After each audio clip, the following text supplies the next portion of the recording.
Então, boa tarde a todos que nos acompanham em casa pelo YouTube. O tema que foi proposto por vontade divina nesse dia é sobre a heresia modernista. Uma heresia que foi combatida bastante pelo grande São Pio X, um dos papas mais santos da nossa igreja. Ele até, inclusive, fez uma encíclica chamada Paciendi, para que pudesse expor a toda a Igreja Católica o perigo dessa heresia modernista, e que ele chamou a síntese de todas as heresias que ocorreram na história da Igreja. É como se pegasse a heresia desde o tempo dos apóstolos, nesses 2000 anos, batesse tudo no liquidificador, e a síntese de tudo isso se chama modernismo. É a total destruição da fé católica, da revelação cristã. Relativiza todos os dogmas da fé, relativiza a autoridade espiritual da Igreja, dos sacerdotes, do Papa, relativiza a doutrina em si, a verdade revelada. Então, essa doutrina que já vem desde o começo, do final da Idade Média, quando começa a surgir o Renascimento e a modernidade, aos poucos, o foco do interesse do ser humano passou de Deus para o ser humano. Se passou ao antropocentrismo, o ser humano passou a tomar o centro do universo, o centro das suas aspirações. Então, hoje em dia, a noção que se tem de que aquilo que é moderno é que é uma coisa boa, que está superando uma coisa que ficou para trás. Como se fosse pegar um celular hoje e daqui 10 anos ele já não tem mais função, ele já foi superado. Só que na questão da nossa fé cristã, essa mentalidade não se aplica. Ela mantém a sua estabilidade pelos séculos por ter uma característica de vir diretamente de Deus, que é eterno, e a sua verdade é eterna e não passa. Entretanto, essa mentalidade do descartável, de que as coisas do passado são ultrapassadas, está presente em nós também, e temos que cuidar para não entrarmos nesse ciclo de renovação constante, de curiosidade, de sede de mudanças, e que acabam destruindo tudo aquilo que veio de tradição, de legítimo, de Jesus Cristo, da revelação e dos apóstolos. Então, a origem em si do modernismo é uma heresia. Eu vou apresentar um pouco aqui até onde chegou, para que São Pio X pudesse escrever essa encíclica em 1907. Até chegar esse momento, já, como ele mesmo afirmou, nós já não devemos mais buscar os inimigos da igreja e combatê-los lá fora da igreja. Nós temos que combatê-los aqui dentro, porque eles estão entre nós. Eles estão disfarçados, eles agem silenciosamente, impõem sua mentalidade e vai destruindo aos poucos, corroendo a fé cristã, a fé católica. A parte, falando um pouco sobre a encíclica de São Pio X, é um assunto um pouco árido, né? O Gleidson acabou de falar sobre espiritualidade, mas uma das funções do nosso retiro da Milícia São Miguel é justamente a formação. E a formação nem sempre é algo agradável de se ouvir, né? Muitas vezes é importante não só falar a verdade, mas anunciar e denunciar os erros. E é isso que a gente se propõe nesse dia, através da encíclica de São Pio X, que ele interceda por mim, por nós, para que possamos estar atentos e vigilantes a respeito desses erros que vêm entrando e corroendo a nossa fé. Então, o princípio de tudo isso é erros de princípios de filosofia e teologia. Se nós pegarmos um foguete e apontarmos ele para a Lua, se nós desviarmos 1 grau apenas do seu foco, ele não vai acertar a Lua e cada vez vai se afastando mais. E assim também é na filosofia e na teologia. Quando se erra o princípio, as consequências lá na frente são desastrosas e são totalmente adversas e contrárias ao objetivo, né? Toda aquela teologia, também a filosofia grega de Platão e Aristóteles, eles usavam a razão, mas eles tinham sempre como pressuposto de que Deus era o fundamento, a origem de tudo, de toda a criação. Mesmo sendo pagãos, eles tinham essa noção de que Deus era o princípio, estava também na criação no tempo, e a criação toda se dirigia ao seu final, que é o próprio Deus. Entretanto, dessa visão, ela aos poucos, no passar dos séculos, final da Idade Média em diante, o ser humano passou a tirar o olhar do alto de Deus e se preocupar com o mundo, com as coisas passageiras. Começou já como a teoria do conhecimento, que é uma das bases da filosofia, como o ser humano conhece o mundo, conhece as coisas, qual a relação do ser humano com os objetos. Tanto a filosofia grega de Aristóteles quanto Tomás de Aquino, eles têm o pressuposto de que as coisas, a partir do momento que elas entram em contato com os nossos sentidos, com os nossos olhos, nossos ouvidos, nós captamos o ser das coisas. São as coisas que revelam o ser a nós. Nós temos essa potencialidade de conhecer as coisas e conhecer o mundo. E o que vai acontecer nessa mudança da modernidade é uma rejeição do que está fora, dos objetos, se baseando numa incapacidade da mente humana de captar o que está no mundo. Eles acreditam que os sentidos nos enganam. O primeiro passo, então, que começou de desfocalização dessa visão cristã de conhecimento do mundo, de teoria do conhecimento, já veio com um franciscano chamado Duns Scoto, lá no século XIII, que ele, ao contrário de Tomás de Aquino, que centralizava toda a origem da teoria do conhecimento, da teologia, na razão, no conhecimento da verdade. E a partir do conhecimento da verdade, a pessoa se orienta, ordena a si mesmo e ao mundo. Com o Duns Scoto, então, ele passa a que a pessoa ela se ordene pela vontade. Ele focaliza sua teologia, sua filosofia, não na inteligência, mas na vontade. Porque ali na vontade, para ele, está a origem do livre-arbítrio, que é a possibilidade do ser humano escolher o bem e o mal. Essa foi uma mudança já de enfoque, que fugiu um pouco do padrão da mentalidade católica, assim, de teologia e teoria do conhecimento. Entretanto, depois, logo em seguida, apareceu Guilherme de Ockham, um filósofo também, e esse começou a passar a negar a existência dos universais. Quando nós entramos em contato com uma pessoa, pela primeira vez, o nosso intelecto forma uma imagem de pessoa, de ser humano. A partir daquele momento, quando encontrarmos outras pessoas, o nosso intelecto já tem uma noção de que seja um ser humano e sabe distinguir de uma vaca, de um cavalo, de um porco. E ele negava essa existência de universais, tanto nas coisas, quanto no mundo espiritual, lá na mente divina. Então ele deu origem à filosofia chamada nominalista. O que existe são coisas e nomes. Só coisas individuais, não tem uma noção de conjunto. Não existem universais. E essa noção foi captada por Lutero, que era um grande leitor de Guilherme de Ockham, e como ele já tinha uma certa aversão ao conhecimento e à razão, o que estava unida em Tomás de Aquino, fé e razão sempre esteve muito unidas, a fé era potencializada pela razão e a razão potencializada pela fé. Já Lutero em diante, os protestantes já têm uma certa aversão à razão. Tanto que um dos lemas deles é só a fé, só a fides, e não as obras, né? E depois veio essa revolta, veio uma revolta contra a autoridade espiritual dos protestantes. Eles passaram a se rebelar contra a autoridade espiritual. E esse foi o início do liberalismo na questão religiosa. Entretanto, na questão filosófica, a origem do modernismo é conferida ao filósofo René Descartes. Ele, como ele tirou todo aquele foco da filosofia medieval católica, ele estava querendo resgatar uma origem mais firme para a filosofia dele.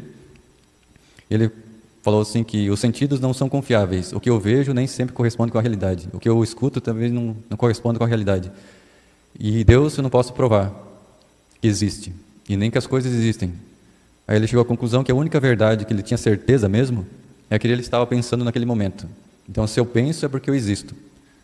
Então, a gente percebe que com esse filósofo, toda a noção que tinha antes, que era Deus, o universo todo, agora tudo se centraliza na subjetividade do ser humano. É a partir dele que as coisas começam a ganhar sentido. Não vai ser o objeto que vai falar para mim o que ele é. Sou eu que vou dizer o que ele significa para mim. Isso se torna bem visível, né? Depois do René Descartes, surgiram várias correntes filosóficas. Surgiu o empirismo, o racionalismo, o idealismo, o existencialismo, a fenomenologia. São várias correntes filosóficas que partiram dessa subjetividade do ser humano, que quer conhecer o universo a partir de sua própria subjetividade, não deixando com que o ser fale por si mesmo. E nessa desvio de rota, como eu falei antes, quando você erra um princípio, quando se desvia do foco 1 grau fora da reta, você nunca vai chegar no ponto que você quer chegar. E por isso tanta confusão. Hoje são várias correntes filosóficas e desencabou, chegando na Revolução Francesa, em 1789, com os lemas da maçonaria: liberdade, igualdade e fraternidade. Ali estavam presentes a questão da liberdade, não como uma liberdade no sentido cristão de conhecer a verdade, as coisas e viver de acordo, mas uma liberdade no sentido de libertinagem, naquela da vontade pessoal: eu quero, eu posso, eu faço. né? Uma autoafirmação de liberdade. E também uma certa autonomia em relação a toda a autoridade espiritual e mesmo temporal. É aqueles lemas do Immanuel Kant, do iluminismo, de maioridade intelectual, racional. A pessoa tem que pensar por si mesma, organizar sua vida do jeito que quer, buscar o que quer, traçar seus objetivos e ir atrás, sem dar ouvido a padre, a bispo, a nada. Cada um sendo autônomo para fazer sua vida o que bem entende. Então, se a gente vê que esse liberalismo é uma busca egoísta de si mesmo, né, focalizada mais na subjetividade humana do que na realidade, na questão real, objetiva.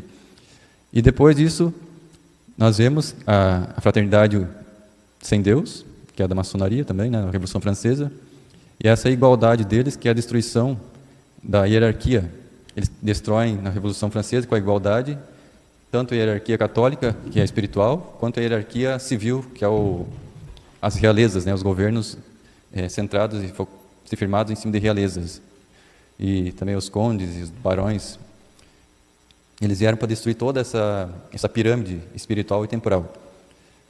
Agora, essa é uma questão que estava mais na questão civil, filosófica, mas também, como entrou então as bases desse modernismo na questão religiosa, que São Pio X acabou combatendo através da sua encíclica. Em 1884, um padre, Maurício Blondel, um francês, escreveu uma obra chamada A Ação.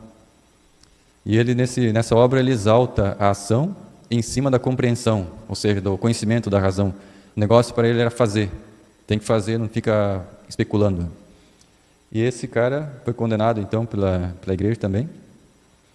E ele influenciou, então, vários movimentos, tanto o fascismo, quanto a ação católica, ação integralista católica espanhola, e ação sindicalistas. Toda essa base de esquerda, que tem a ver com a praxis, tem fundamento também nesse Maurício Blondel, que foi um francês, assim como a Revolução Francesa foi lá na França, também o primeiro movimento dentro da Igreja Católica veio com esse Maurício Blondel. Logo em 1884, faziam 30 anos que o Marx tinha escrito o Manifesto Comunista, então estava bem fresca a ideologia comunista, e ele já começa a escrever e influenciar a Igreja. E depois, também, logo em seguida, nos Estados Unidos, surge o movimento americanista, com o padre Ecker. Esse padre Ecker, ele foi o fundador dos Paulinos, da Livraria Paulinas. E ele também era um desses defensores da ação, das virtudes ativas, e condenava como inútil as virtudes passivas, a contemplação, a oração, essas virtudes que não têm ação prática. Então, ele logo foi também o primeiro a promover um encontro ecumênico. Lá em 1893, ele reuniu o Congresso das Religiões em Chicago, nos Estados Unidos. E ali ele começou a desenvolver esses encontros ecumênicos, em 1894. Foi condenado pelo Papa Leão XIII, por causa dessas duas ações e suas ideias. E também na França surge um grupo de Sion, que é um grupo fundado pelo Marc Senier, em que também definia essa questão de ação, república, democracia, ecumenismo, e foi condenado pelo Papa São Pio X, então, esse Marc Senier, esse grupo de Sion. E em 1902, o padre Alfredo Luancini, também lá da França, desse grupo de Sion, escreveu uma obra que foi um escândalo na época na França, chamada O Evangelho e a Igreja. Então essas obras e esses pensadores já estavam presentes antes do tempo do Papa Pio X, e que apresentam uma mentalidade totalmente avessa à fé católica, e que São Pio X passa então a combater na sua encíclica Paciendi.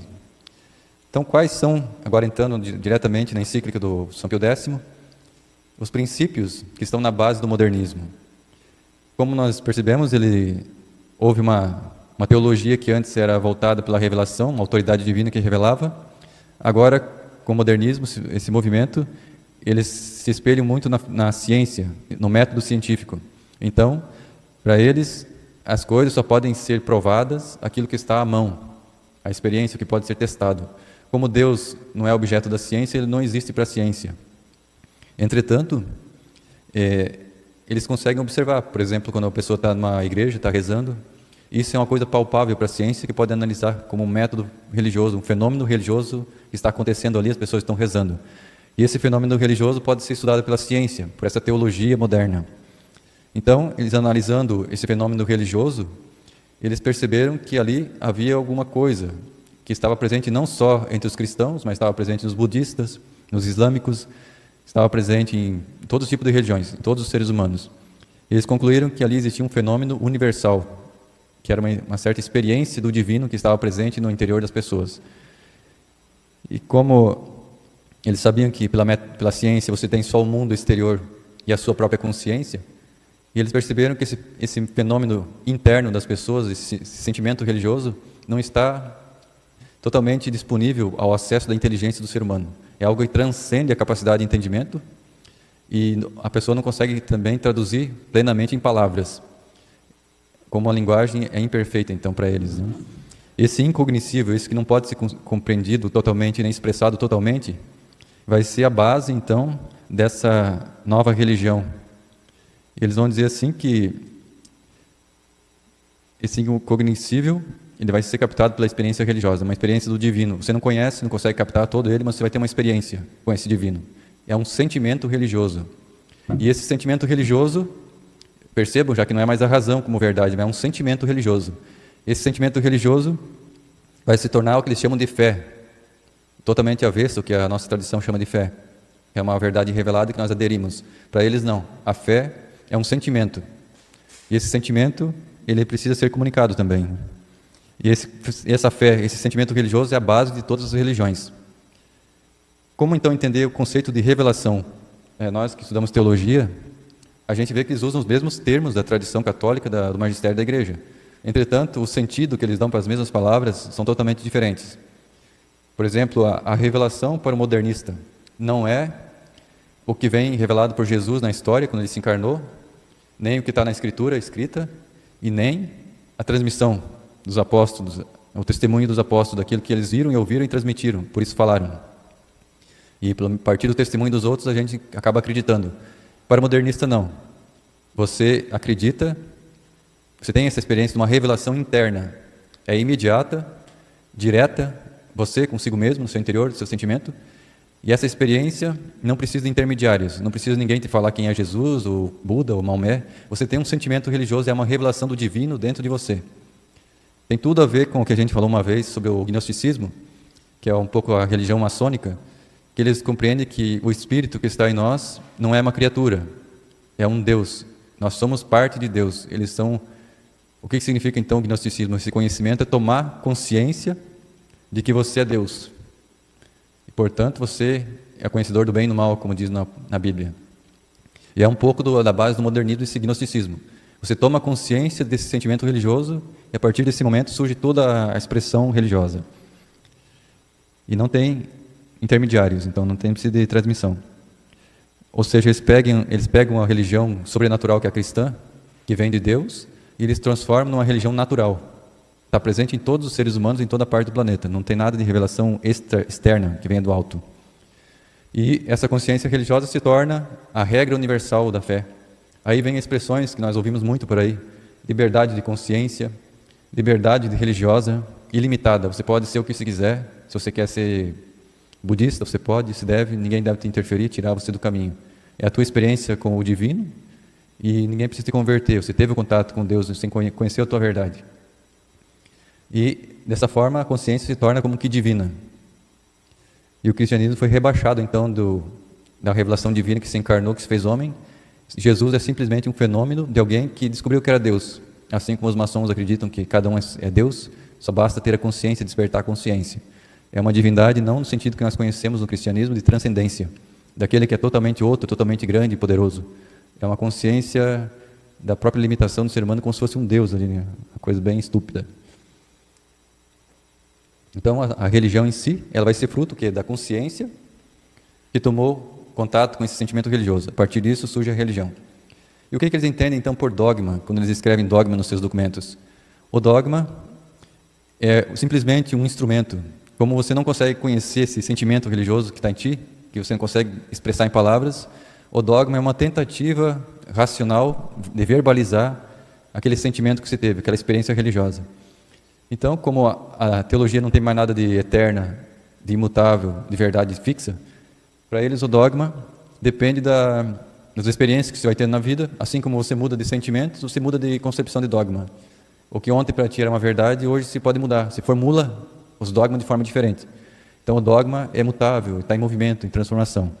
Então totalmente diferente do que eu dou compreensão de dogma da Igreja Católica.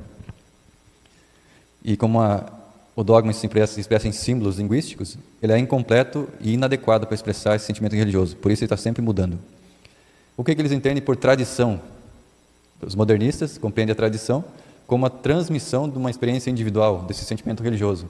Não tem nada a ver com a concepção cristã de transmissão de um depósito de fé, de verdades eternas e imutáveis. É uma transmissão, simplesmente comunicação para os outros da experiência pessoal que você teve. Hoje em dia tem muitos movimentos da igreja que têm uma primazia muito grande sobre os sentimentos. Tanto que eles choram e fazem aquele escândalo, né? Tem muito a ver com essa parte do modernismo, dessa filosofia. Os sacramentos para eles também não são sobrenaturais, como para a doutrina católica. Os sacramentos são simplesmente símbolos sensíveis. Você pega a água, você pega o óleo, você faz um rito do sacramento, o batismo, o crisma.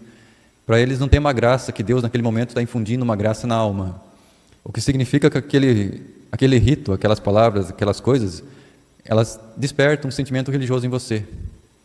É sempre o ser humano que está se descobrindo.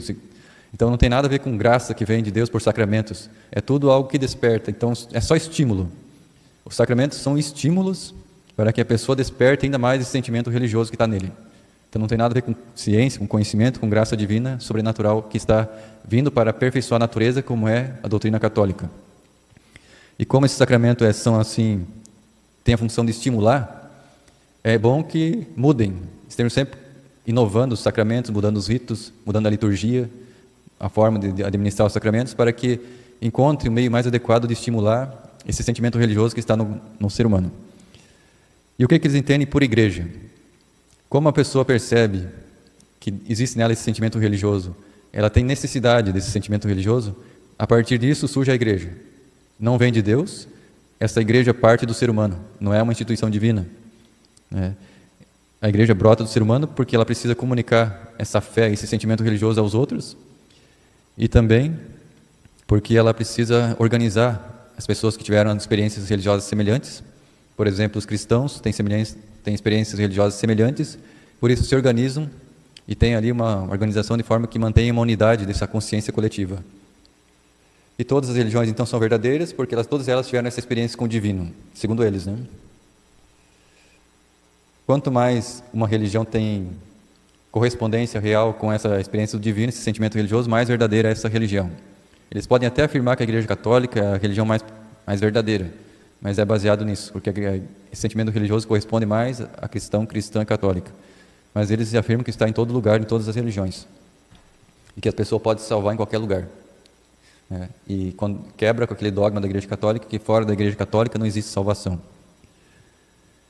E a autoridade, então, tem origem para eles, também não em Deus, não é Deus que cria o clero. O clero é simplesmente um resultado, um produto de um sentimento, gerou a igreja gera autoridade. É uma consequência lógica. Então, a função do líder espiritual do clero é motivar, alimentar esse sentimento religioso nas pessoas, para que a pessoa não perca esse sentimento, estimule. E a partir do momento que alguém surge com uma experiência nova e que põe em risco a unidade coletiva dessa consciência, o líder religioso tem que proibir, isolar essa pessoa para que ela não influencie e não quebre a unidade do grupo. Ou seja, a autoridade não vem de Deus, mas sim da igreja. E a sociedade civil, então, para eles, também não tem origem em Deus, vem do ser humano. É um subproduto do ser humano, a organização civil da sociedade, as autoridades civis, religiosas, tudo. E ambas são separadas, a igreja e o Estado.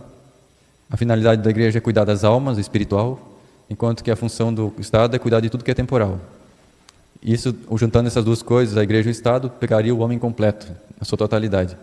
Entretanto, o Estado não está subordinado à igreja, ao espiritual, como era sempre na Idade Média, em que o Estado era visto como o corpo e a igreja como a alma, e o corpo está submetido à alma e às suas leis, que era a visão católica, sempre foi.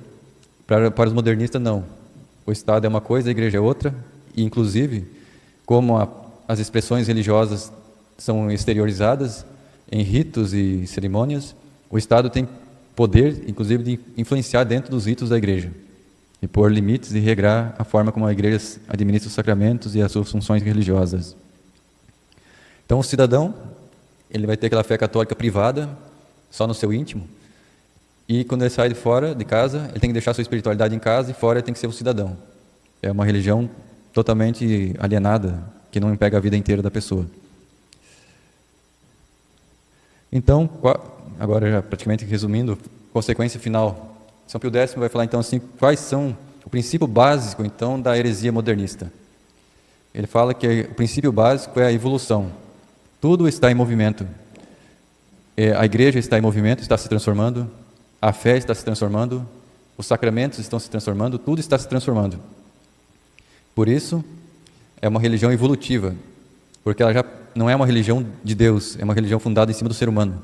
As misérias, as mazelas do ser humano foram transferidas para a questão religiosa. Então, ficou uma igreja bem limitada e materialista.